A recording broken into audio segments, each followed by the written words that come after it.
7.5 বছর যার জীবনে হাজতবাস, প্রতিদ্বন্দ্বী ব্যক্তি 7 দিনের জন্য 7 মিনিটের জন্য কি আপনাদের সামনে এসেছেন? উনি আমাদের কখনো ভুলবেন না। চাঁদাবাজ দূর করবেন, দুর্নীতি দূর করবেন, সন্ত্রাস মুক্ত ডুমুরিয়া করবেন।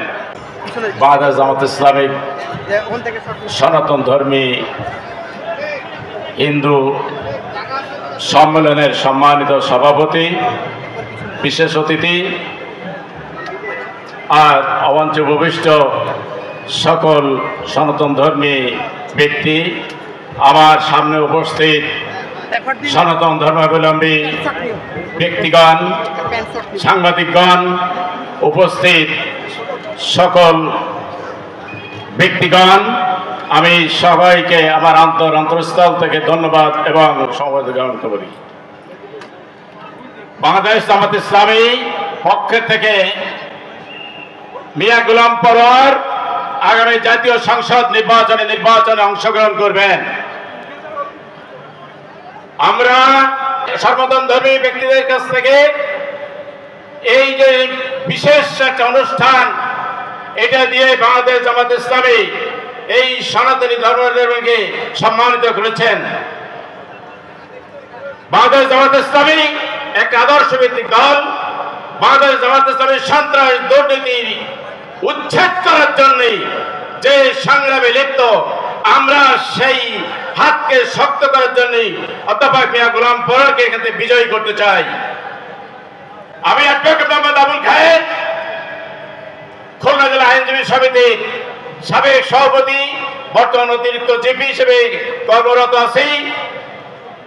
আমি আপনাদেরকে আশ্বস্ত করতে চাই, অধ্যাপক মিয়া গোলাম পরোয়ারের দল করার কারণে আর রাজনীতিতে সহযোগিতা করার কারণে যদি কোনো ব্যক্তি, যদি কোনো লোক নির্যাতিত হয়, যদি কোনো লোক লাঞ্ছিত হয়, তার কঠোর হস্তে জবাব দেওয়া হবে ইনশাআল্লাহ। একই সাথে আমি ওয়াদা করতে চাই, এই দেশে আমরা থাকলে আপনারাও থাকবেন ইনশাআল্লাহ। আপনাদের কোনো ভয় নেই, সকল মুসলমান আপনাদের সঙ্গে আছে। আমরা অতীতে ছিলাম, এখনো থাকব। পরিশেষে আমি একটা আশাবাদ ব্যক্ত করতে চাই, এই যে প্রার্থী সারাটা দেশে ছুটে বেড়াচ্ছেন, সারা দেশে ছুটতেছেন এই দেশটাকে সুন্দর করার জন্য, আর তার ভিতরেও আমাদের কাছে সময় দিয়েছেন।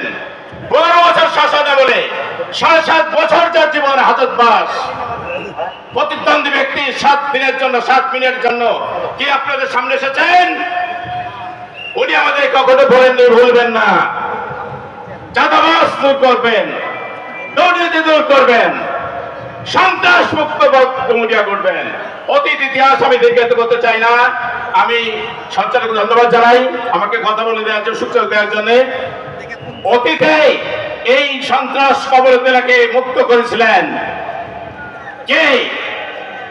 গোলাম পরোয়ার। আবার যদি তাকে আমরা নিয়োজিত করতে পারি, তাহলে এই ডুমুরিয়ার আদর্শ হিসেবে ডুমুরিয়া ফুলতলার কারিগর, ডুমুরিয়া ফুলতলাকে বিশ্বের দরবারে বাংলাদেশে একটা অতি আদর্শ উপজেলা হিসেবে গড়ে তুলবেন, আদর্শ কনস্টিটিউশনে গড়ে তুলবেন, সেই আশাবাদ ব্যক্ত করি। এবং আমি আমার আমি ওনাকে আশ্বস্ত করতে চাই, আপনি আপনার দেশের কাছে চালান, আমরা আপনাকে বিজয় বেড়ে জয় করবো ইনশাআল্লাহ। ইনশাআল্লাহ বিজয় বেশে জয়ী হবেন। সবাইকে ভালো থাকবেন, সবাই সুন্দর থাকবেন। আগামী নির্বাচন পর্যন্ত কোন ভয় ভীতি কোথাও যেন কাউকে স্পর্শ না করে। আমরা আছি আপনাদের সাথে, থাকবো। ভালো থাকবেন, সুন্দর থাকবেন।